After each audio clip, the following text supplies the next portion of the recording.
Wake that ass up. Early in the morning. The Breakfast Club. Morning, everybody. It's DJ NV Charlamagne the guy. We got a special guest in the building. Special guest. Family. Host. Thank you. I'm trying to be honorary member of the Breakfast Club. You got too many jobs Taylor. already, Teyana Taylor. Where's my throne? Why you got me in this regular work chair? What you mean? Because you're one of the hardest working women in show business. There you go. Exactly why I need to be in the throne.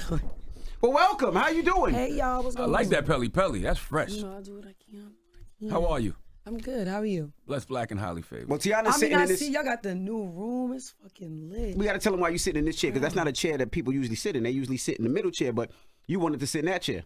Yeah. Okay. Just want to tell people. She's a director. This is She's where a director. Exactly. So she This is where understands the lighting and all special that. guests sit. Mhm. This is where like The host? Spike T sit. Yeah. Hey. The host, the director. You know. How does it feel to be in front of the camera now with 1,001? Ooh, it felt good. You know, I hadn't been in front in a minute. You know, I had kind of took some time to get behind the lens and just help people like get their visions out. And you know, it felt good to be in front of the lens doing like what I actually really want to do. You know, which is a really, really dramatic role, a really heavy role, something I always wanted to do. I never got threatened by anybody like Teyana Taylor and the team. Tiana, Lena, Natina, And Tina. Oh my God, you guys Threatening are us. I think Mama would have called too. What you threatening mean, us. threatening us? I There thought was we like, were. if you don't watch this movie before Tiana comes up here, it's going to be a yeah. problem. We were going to watch it, but I'm just like, why? Like, okay. Like, yeah, Now but it was I just- heard y'all was like kind of giving my shit to run around. Like, That's not true. I No. couldn't get in it. I couldn't figure out how to couldn't access get in the this. link. It was like 17 passwords to get in Yes. there. I'm an I ain't uncle. going front. It was, and I'm in a movie, and it took me about a week to get into the link. I See? did it. I don't feel bad now. I had to go get one of the nieces. Like, yo, could you help me with this new technology? No, it's the fact, because she had to call me and she got me in too, because I couldn't figure it out. Yeah, no, I had the same struggle. Now, break down the movie for people that don't know what this movie is about. You know, I want to say that the movie is really, it's a love letter, you know, to just all moms, single moms, that's just like trying to navigate this thing that we call life, you know, especially Black women. And for me, I feel like we're not protected enough. We're not appreciated enough. We're not loved enough. You know, our strength is constantly used against us. You know, like we're forced to be strong women, but it's not by choice. And then it's just like it's beneficial to others when it's time for us to show up and time for us to show strength to others. But when we show up for ourselves or we, you know, we're strong, it's an issue. So it's kind of like, damn if you do, damn if you don't. And I think that, you know, this movie shines a light on a woman who is strong, like, you know, everyday woman, and just the struggle that Black women go through, you know, and I think is a really eye-opening film for the world to see. Is that what interested you about the role? Like, Absolutely. okay. You know, with Inez, when I first read it, I really connected with her instantly, you know, me coming from just retiring, because this was the first project I took on since my retirement. So, you know, coming from a place where I felt undervalued or, you know, unappreciated or almost even invisible or maybe unheard, that was her same struggle. It may not have been the same reasons, but we had the same struggles, you know. And, you know, Inez was really an outlet for me. I want to say therapeutic, you know. You and I spoke when I came the last time, and you was like, yo, you like literally one of the most sane artists in the industry. Like, how do you do that? And I think for a long time, I just keep a lot of things bottled in, you know, and I'm so busy, I just keep it pushing. You know, that's the hustle in me. Like, yeah, that shit happened, but I got to keep it rocking. I got to keep it pushing. And I think that with Inez, I was finally able to let all those years of like whatever, you know, quiet battles I was fighting, dealing with postpartum depression, coming back home to film such a heavy role and having to go to funerals during my lunch breaks. It was crazy. So it was like I had to pour all of that into Inez, and, you know, she was that outlet of like, oh my God, I can finally like throw my cape off from being super mom, being super wife, being, you know, super director, super artist, you know what I'm saying? And get to just finally have a moment of weakness. You feel what I'm saying? Like be weak for once and it be considered art. We never thought you were retiring. I just want to put that out there. You know, we just knew that you just needed some time and relax and get right back to it. But And you should you're be too specific. talented to retire. I just feel like the talent comes from your pores, like you wouldn't. Yeah. From music. I mean, you know, we all have our moments, and like I said, I think I have been just very quiet for a long time, you know, and like I said, feeling unheard. And I had to do what was best for me. And how I look at everything as a faith walk. This is my faith walk. And though at times I felt like that weight was punishment, I later realized that it was just preparation for what was already written for me in God's hands. So for me, you know, I stopped sitting down and being upset and feeling sorry for myself. I took accountability and said, you know what? I literally do everything. And I said it in Rose in Harlem, like, what does she do? I do everything. So why am I sitting here upset? If this is not treating me the way I want to be treated right now, I need to go where I'm loved. I need to go where I'm seen. I need to go and do other things that I love. So taking on Inez was the first, you know, thing that I took on since retiring from music. So look at God. Look at that. Look at the timing. I feel like I wouldn't have given Inez what I gave her if it wasn't for, you know, all the no's I've received in life. You know, it took for this one yes to make all these other no's make sense, because God is like, nah, that ain't for you. And it's okay. Chill out. You know what I'm saying? Like, I have conversations with God, and I think that, you know, to continue to build that relationship with him is important. You know, I think people feel like, okay, it have to be perfect. I have to get on my knees and go like this. Like, no, just take out that time and really have a real conversation with him, you know? And, you know, it really, like I said, he made me realize that that weight wasn't punishment, it was preparation. And I'm so grateful. You know, I would definitely would not have given Inez what I've given her if I wasn't, you know, going through all of these things, you know, if this wasn't my journey. So, you know, overall, I'm very grateful for everything. You talk to your son crazy in the movie. Oh my God. Did your mom ever talk to you like that? Or do you ever talk to your little one like one time slipping and wild out like that? You talk to him, y'all have to also realize too that like these are young men that these women are raising. You know, you got to have a balance. Him. Mind your business. He's talking about how I'm talking to him. Yeah, I wasn't talking about the kidnapping. Yeah. You kidnap him and take from one borough to the other borough. She even take him out of state. She just go take him out of state. One borough to the other borough. I say, you want to go back to Brooklyn? You want to go back to Brooklyn? We only in Harlem. We only in Harlem. Train ride. All right, mom, let's get on the That's train. it. Ain't nobody looking for you. But even if you notice, Nobody if you notice with that, it was like impulsive. You know, she's seen someone that was going down the same path as her. She's seen someone that she wanted to help and wanted to give a life to that she never had. And I think that even though politically and technically it's all wrong, she really did it for all the right reasons. Would he have been able to get into, you know, any college he want had he grown up in, you know, the system? And you see in the movie that they're not really paying close attention to him. Like, there's a lot going on. So he's been able to have that one-on-one, that amount of love and affection, and just making sure he has a head on his shoulders, you know?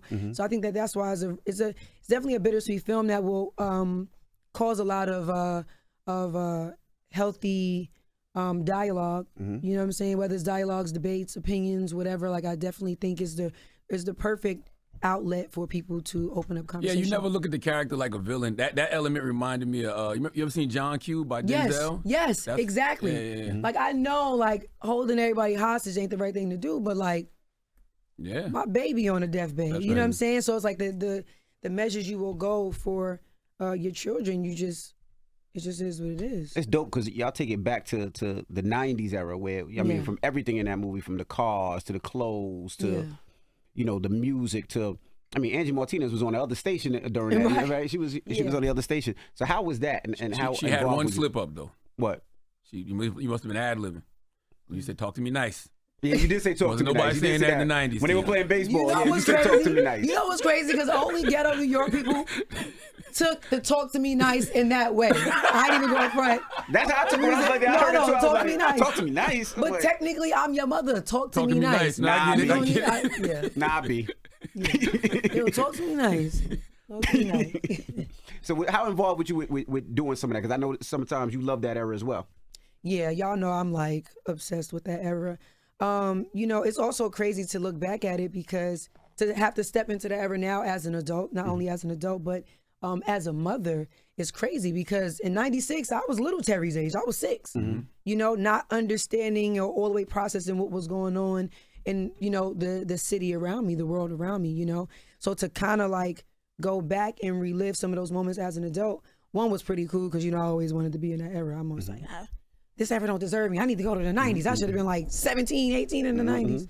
So, you know, it was dope to go back, but it was also emotional because it made you like realize how much of that is now gone, how much of that have been erased, that vibrance, the color, that mom and pop feeling, like when you used to walk on a block and you know everybody, the sprinklers is out, you know, we lost a lot of that to gentrification and different things like that. And it's just like, and it's just like, you know, to evolve is amazing, of course, but when you want our city and our community to evolve and not have us included and you pushing us out, it's not beneficial. So all the glass, all the gray, less brick, you feel what I'm saying? Like it's cool and all for their aesthetic, but it's like y'all pushing my people out. You feel what I'm saying? You never wanted to get married on a brownstone in Harlem? Because that when I seen it, I'm like, that is Teyana. You know what's crazy? It makes sense though. Me and Iman got married in Cleveland, like right in front of our bathroom where we had Junie. That was the closest thing because he was playing for the Cavaliers. So it was like, yeah, you know, we hood. So I could see myself doing that. And how was he during the time when you, how was he during the time when you said you were depressed and you wanted to retire and you felt like people didn't appreciate and respect you? Because that's the main support. Yeah, of course, Mom Dukes and your hubby. Honestly, it was the hardest for my closest, whether it was my mom, my husband, my friends, my pops. It was my pops is reckless. He like me. So he like, man, fuck that shit. If you don't want to do it, you ain't got to do that shit. Yeah, Bo Money. I love that. He's like, Team Teyana, like, I'm riding with you. You know what I'm saying? Of course, he's going to always give me his honest opinion. That's dad's, though. Exactly. But, you know, we're not going to hug you. Go like, fuck that shit. Exactly. But you need that balance. You need that one that's like, yeah, all right, well, cool. We out. You know, and then you got Mom and my husband where they're literally my biggest fans. So to them, I'm like the greatest person in the world. So they can't really see, and they hear me. Don't get me wrong. I cry in their arms, like they're there 100%. But they want me to, like, you know, keep pushing. But the great thing about it is that support is going to always be there. And like I said, you need that balance, and nobody's going to ever really see what you see or feel, you know, what you feel. So like when I came out and retired, like I locked myself in a room. Like nobody even knew I was doing it. But I had hinted toward it, like, yo, I think I'm ready to da-da-da. And it was kind of like, no, Teyana, you too fire for all that. And then one day I'm like, you know what? I got to do what I got to do. And I walked into a room and I went live. And all my family watching from a different room and didn't even know that I was going live to do it. But it was something that I needed to do for me, you know? Like, I didn't need any other outside noise, even from the closest people to me. I didn't need that. I needed to go and, like, follow my heart, you know, and follow what I felt like my higher path was, which wound up being one of the best decisions in my life because, you know, for a minute, everything was like, the music was the end-all, be-all. But, like, nah, this got to hold off because, like, when this album dropped, you know how that music should go, and it kind of takes up a lot of your world, you know, and I was ready to do other things that I love that I felt like had been put on a back burner, you know, and I feel like I was ready for this moment. I had done a lot of movies already, but it was always like dance movies or like I was the sexy girl, I was the hot girl, and it was like, nah, like I'm ready to evolve. I'm ready to really bask, you know, in my true journey. Now you said you and Mom probably was going through the same thing though, like your mom with basketball and you with music. Exactly, right? Yeah. And I think that's why, you know, it was a perfect balance in him understanding. Even for my mom, like she was super understanding, because you know she dropped everything when I first got signed. Yeah, nah, this job is a dub. We out. Cause she the only person that I knew I would feel safe. I just have this thing about feeling safe, you know, and she's my comfort zone and she makes me feel safe. So it's like us coming into this industry together, learning this shit as we go. My mom was Inez. She was a single mom. Her knowing too much, her strength was considered an issue in the industry. Quiet down. If you quiet down a little, then maybe people hear what you got to say. Now, you've been hearing what I got to say, but you mad that I know too much. So the way we just been navigating this industry, you know, like she has every right to, you know, understand it from both sides. And that's what I respect. You know, like she's very responsible for why I am so sane, very responsible for why I have a, you know, proper head on my shoulders and why I went in the direction that I went. Now you said underappreciated, right? Yeah. Who made you feel that way, right? Because if you look at the music, your fans supported you, right? All your shows were sold out. I mean, you had a good time on shows, and you have so many people that come to support you. So what made you feel underappreciated? Like what accolades? Because you were sold out, people loved you. Nobody ever came. Everybody said that your music was trash. They loved your music. So what was it? But like, just imagine if all of that was happening with nothing. Imagine all of that with the proper push, proper promo, proper machine, doing what they have to do for you. You know what I'm saying? Like, I've been, it's like I was just signed to a record label. I've been in positions and around people that could really make shit go. You know what I'm saying? And we've even spoken about it, like, you know, that time, me as an artist deserved way more. Absolutely. You know, the sold out shows was the hard work that I put in. And I feel like it was almost like that core fan base that just kind of always stayed with me. But it is hurtful to hear, like, yo, like, I just wish she had a better, I just wish, you know, she had a bigger push. Like, you know, it's a lot of different things. I remember when I put out Gonna Love Me damn near independently. I called Charlamagne, I'm like, yo, I got this motherfucking remix with Wu-Tang. Yeah. We dropping this shit. And what do we do? What we doing? Exactly. And at that point, I couldn't even really get cleared for a video budget, you know? And I remember when we put that out, and they wound up clearing me for a little video budget. It was something small. But like that one small yes, though, which I'm still grateful for, because that one small yes opened up the door for bigger budgets. And when it was time to do my other videos, and that's when I really got into my directing shit heavy, because I knew that I was able to, you know, tell a story. It's crazy, though, because there's probably artists who might have went platinum, double platinum, whatever, but they don't get the respect you deserve. Like, people don't look at them and be like, oh, that's a talented person. Yeah, but it was also from peers too. You got to understand one thing y'all know about Teyana, and this is why I see so much of myself in Inez, is Teyana shows up for everybody.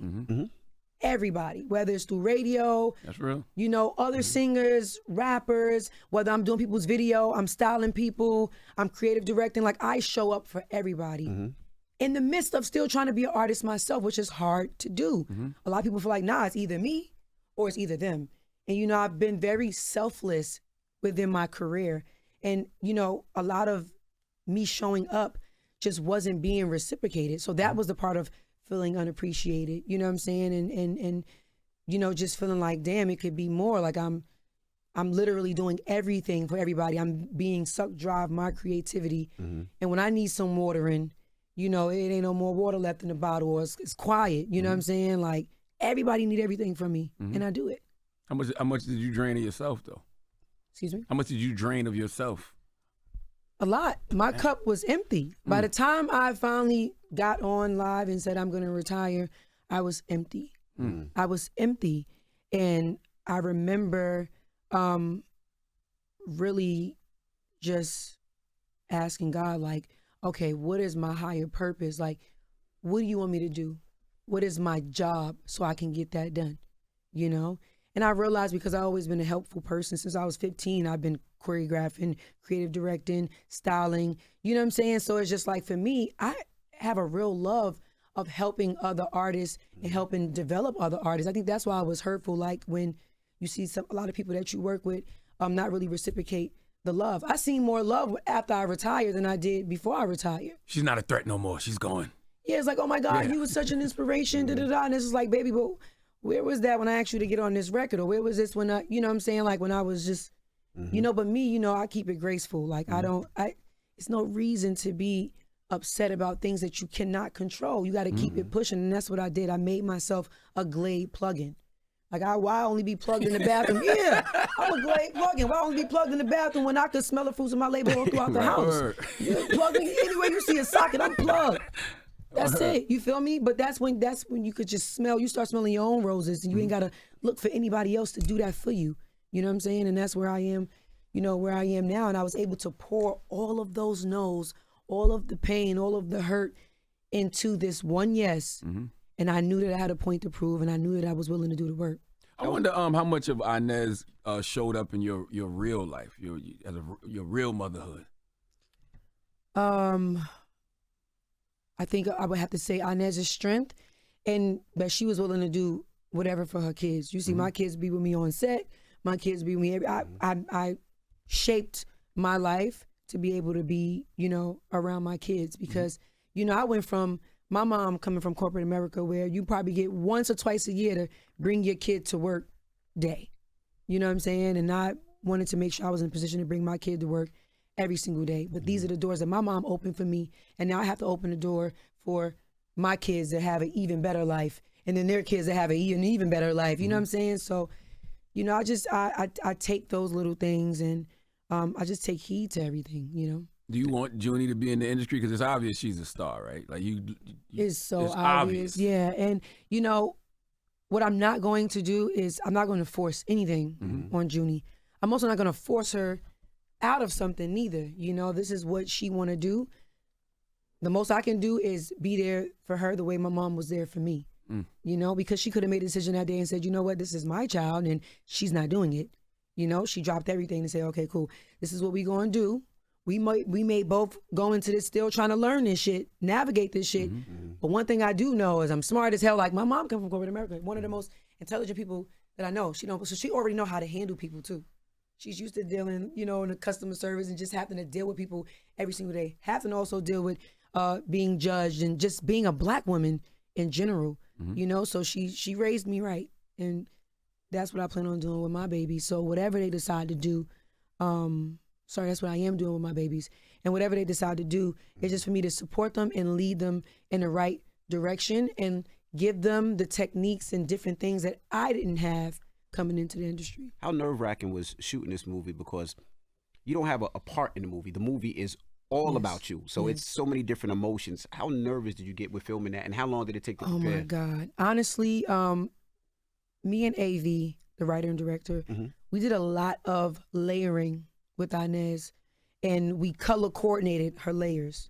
So like pink was for vulnerability, and blue may have been for her inner child, and I'm sorry, blue may have been for her being cold. Green may have been for her inner child, and red may have been for her anger. So by the time we got done workshopping, I had a rainbow script, you know, so I was able to know what emotion to jump in. It was a perfect shorthand for us to kind of like, okay, we on set. In this scene, you may be blue and pink today. So then you see the scene with the cup of noodles, how I'm able to laugh but like cry at the same time. That was some good ass acting. No, for real, like though that noodles layer, hanging out your mouth. For real, you know what I'm saying? Like, and it's crazy because I want to say I shot that scene coming straight from my lunch break, but during my lunch break I had just attended a funeral. Damn. So I wasn't nervous. Remember I told you earlier, Inez was my outlet. She was my therapy. You know, and I know you're big on mental health and different things like that. So, you know, I was using Inez to cry out loud because I knew that once AV yelled cut, that I had to put my cape back on and I had to go and be super mom and I had to go how and was be that super going back wife. home though? Was you able to every day to shake that off, to still, you know, be with the kids and still be with the husband and not be that character? So let me ask you a question. When you go to therapy, do you come back home feeling, you feel, it's layers of, okay, I feel better than I did in yesterday's session. Sometimes though you depends. don't, right? Sometimes you don't. Sometimes you feel better. Sometimes you feel like, God damn it. You feel, but even the goddamn it is not as stern as, man, what the fuck, man? You know what I'm saying? Like it's steps. It's baby steps, and it's healing and it's work. You know, and I think that every day that I have been able to let it out, because I hadn't let it out in 32 years. You get what I'm saying? Yeah. So for me, it was a big release versus a person that has been aware of their pain and trauma and different things like that. I've been signed since I was 15 years old. When have I ever had time to be a kid, heal or think about those kind of things? I'm working nonstop, just happy to be working and happy to make my mom proud. I'm not thinking about that stuff. Like I haven't really started hitting a lot of my trauma until now. Like Inez has brought out a lot of things, made me revisit a lot of things that used to just was on the back burner, just like everything else. You know what I'm saying? So for me, I guess because it was a release and a 12-hour day, a 12-hour therapy session, I think is more than enough time to get home at the end of the day and really throw that cape back on. The same thing that Batman do when he go home, he take his cape off, he may be bruised up. You know, when you say that, when I hear that, I'll be like, man, what I want to do is, how do we help Black women not always have to put the cape on? Exactly. Like if you don't want to put the cape on. And I mentioned that earlier, like we're strong, and 99% of the time it is not by choice. So yeah, it may look good, like, yeah, she's a strong Black woman. That's why I said to be Inez and to be weak for 12 hours was the most amazing feeling. When I say weak, I don't mean like literally weak, but just to have a moment of weakness, to just be able to exhale. Wow. You know, like that is a lot, because we are forced to be strong until it's against. We're forced to be strong for others until it's time to be strong for ourselves. And that's why I could connect with Inez. It wasn't a bit of nervousness in my heart to play Inez, because I knew I had a story to tell through Inez, and Inez had a story to tell through me. You know, so I was in her skin. We were like two souls in one body. What was the most difficult part of that movie, if there was any? You know, it wasn't eating them noodles, I'll tell you that much. We've seen so much. You was hungry when you ate them noodles. We seen you doing the hair. Yo. We seen And you that was hella screaming, acting too, because yelling. them noodles was cold as fuck. For real? Yeah, but they looked like they was hot. Did that. Yeah. What was the most difficult part, if any? The most difficult part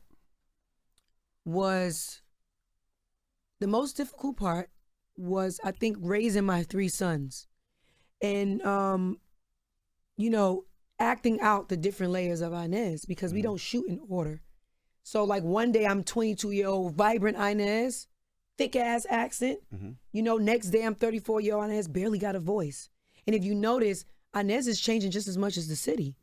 The city starts out really colorful, really vibrant, and then it goes gray, and it goes cold, and it goes glass. And you see Inez become that. You see her become the gentrification that was happening in the city, you know?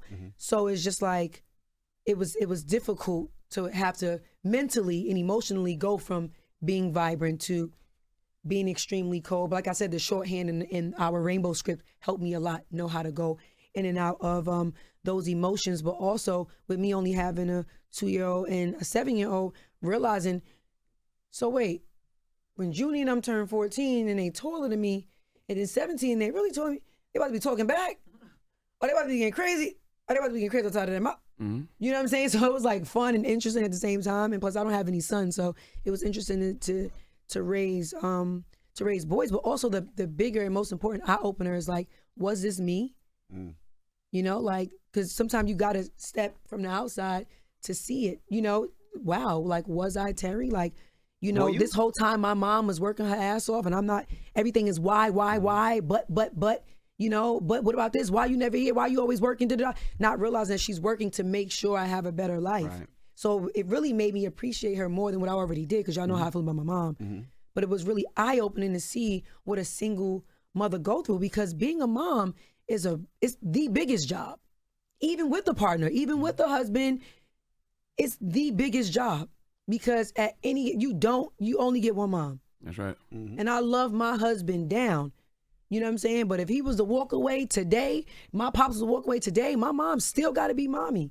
And even though he still got to be pops, Pops still got to be pops. You still got to, absolutely. But if you take the kids and they ready to get breastfed, who got to do it? That's why I say. So now you gonna have an attitude. You're like, damn, I still got to call. That's right. Still got to call my wife. You don't know what I right. identify as. You don't know what I'm able to do. You don't know what I You identify can't as. breastfeed, nigga. Mom love is different. That's why I say when that's what I'm saying. When your mama don't And- like you, you really a piece of shit. And that's what I'm saying. So it's not to downplay anyone, because I'm married. You feel what I'm saying? And I'm happy and I love my husband. But at the end of it all, it's nothing like a mama's love. You know what I'm saying? And you see in the movie, matter of fact, a good example. In the movie, Lucky could leave anytime he want.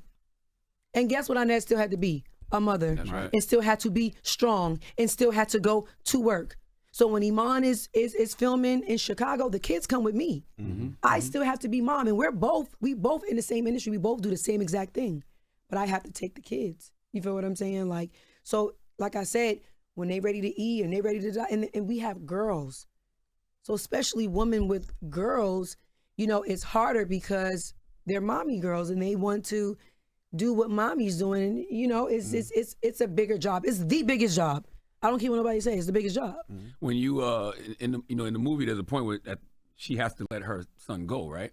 Yeah. Did that make you think about, you know, at some point you're gonna have to let your daughters go and figure it out? I think about that often. And Junie's only 7 and Rue's only 3, and I'm just like, I'm with you. I ain't right? letting nobody Yeah, go. I'm like, I don't like that. That's why I'm like trying to give them that independence to be able to express themselves, that freedom, you know, because kids need that too, and people think because they're kids they're not allowed to express themselves and have feelings, and I want them to, because when you do get older, I want you to feel like you don't gotta leave me. Mm-hmm. Oh, that's how I feel. I didn't tell mommy anything, you know. Shoot. You can stay here for as long as you want. As long as you want. Ain't no rush. Now I was gonna ask you, there was one part where you pushed your friend's moms. Yeah. Where did that come from? Was that? Oh, I thought that was your mom. No, that wasn't my mom. Oh. Did you watch the That was Kim's mom. That was her mom, her friend's mom. Remember she pushed, he called her street I walker? remember. Yeah. Maybe we shouldn't be talking about it no more. I think we told her to give it a little too much. I swear I thought that was her mom. Take this link back. Take this link back. That was her friend's mom. Remember? If they was watching baby, like, you a street walker. Now. I wouldn't let nobody talk to me like that either. And you pushed her. I was upset. I was like, damn, why she push her mom like that? But I get it now. She should have beat you up, though. She definitely, you talk to her mom like that? Definitely should not have pushed her. Mm-hmm. I wouldn't have done nothing like that. However, you are not going to call me a streetwalker. I think it was really hurtful. You was in her house. Trying to do right. I literally came in from finding work and you down my throat. I remember I was crying at first. I'm like, yo, can you at least acknowledge me? Trying to have that moment of vulnerability. Yeah. This is the point. This is the problem now. We're too forced into having to go into survival mode. I agree. Because she was vulnerable before she went into survival mode. And it was, once again, it was not the right decision at all. It wasn't the right thing to do.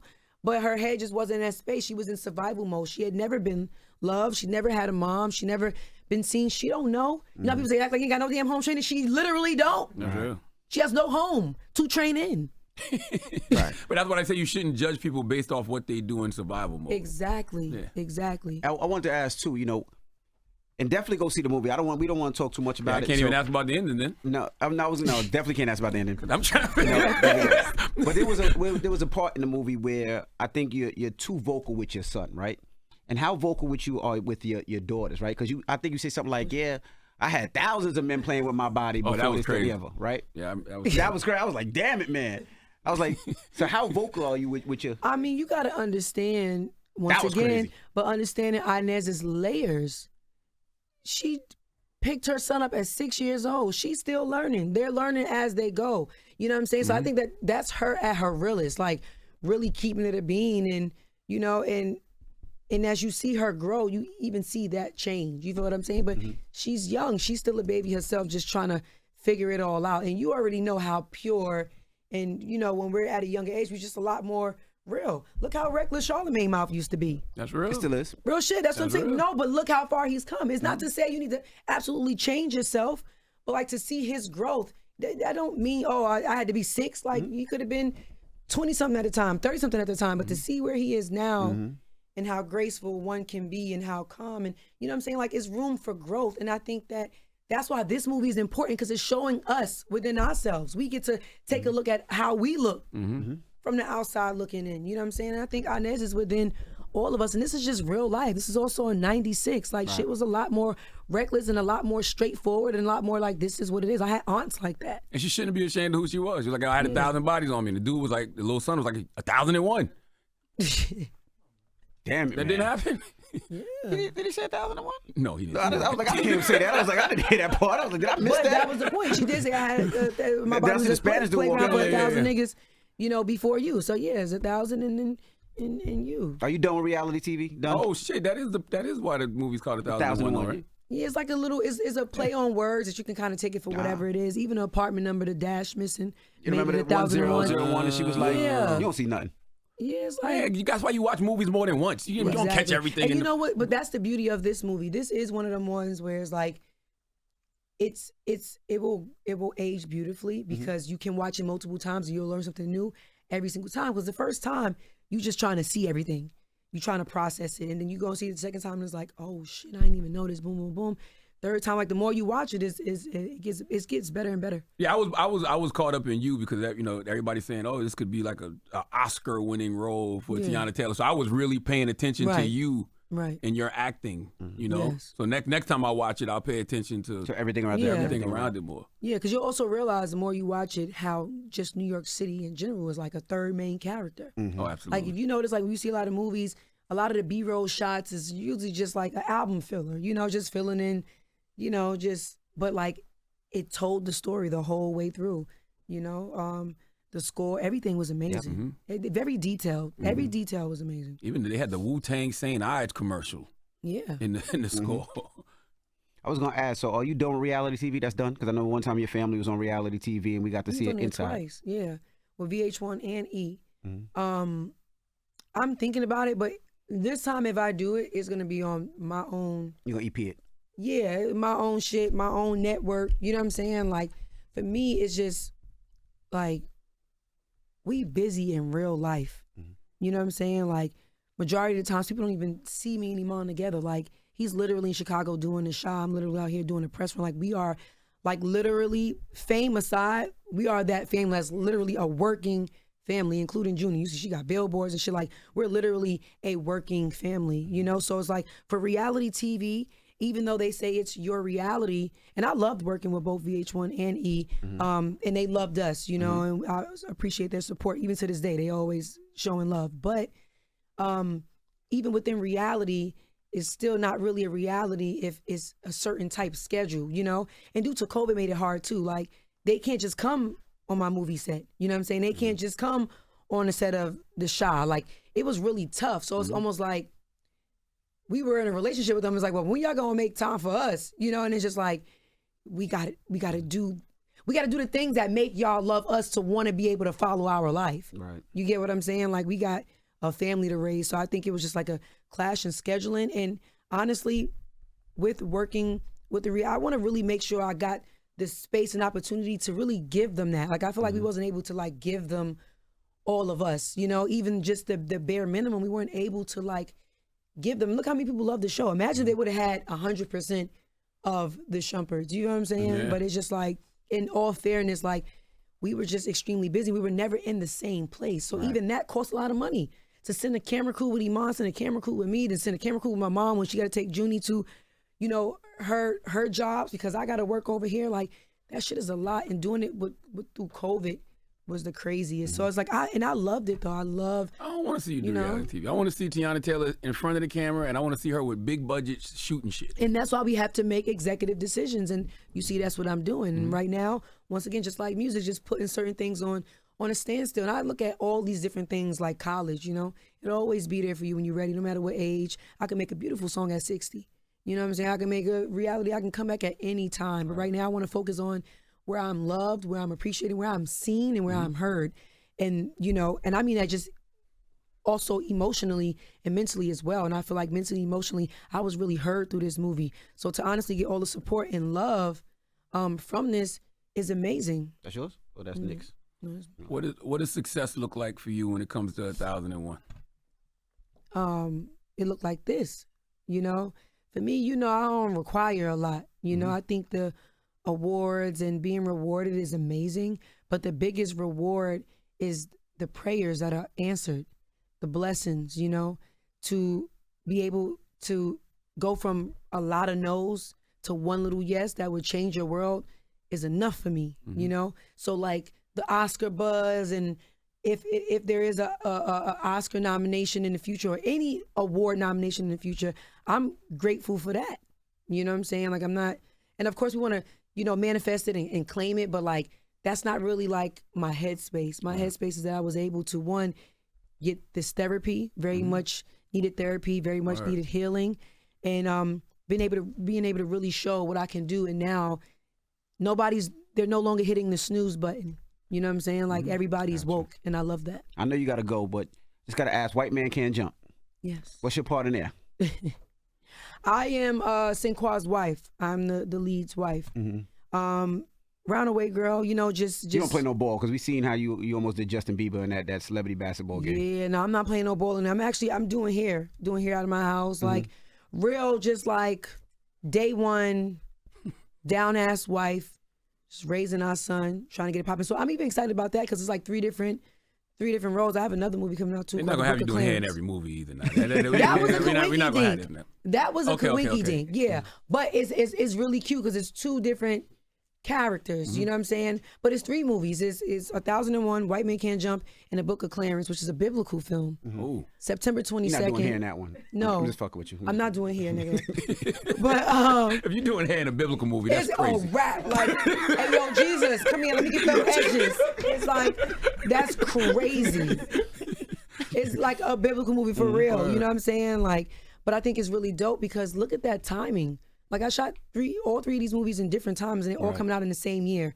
1001 Friday, White Men Can't Jump May 19th, Book of Clarence September 22nd. So not only am I doing what I love, but I'm showing range now. Right. Like it's really like you cannot go back to sleep.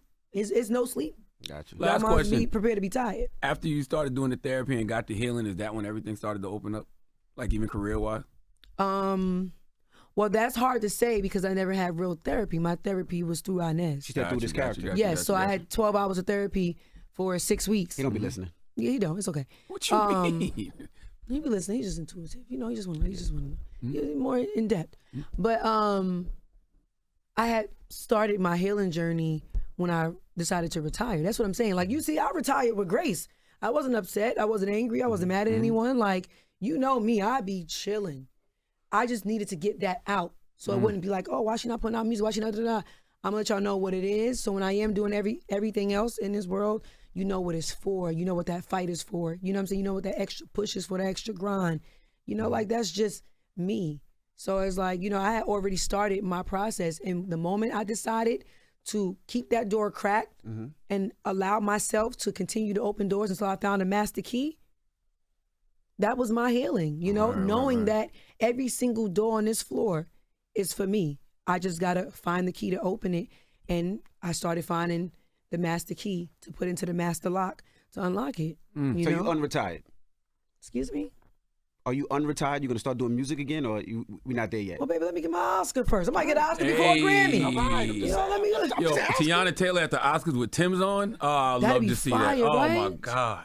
With the suit? Ooh. With some Timbs, some Butters. Ooh. What's up? Ooh. Let's put that in the atmosphere. Yeah. Even though we don't need those awards for validation. Right. Exactly. I would like to see that. Yes. You know? All right.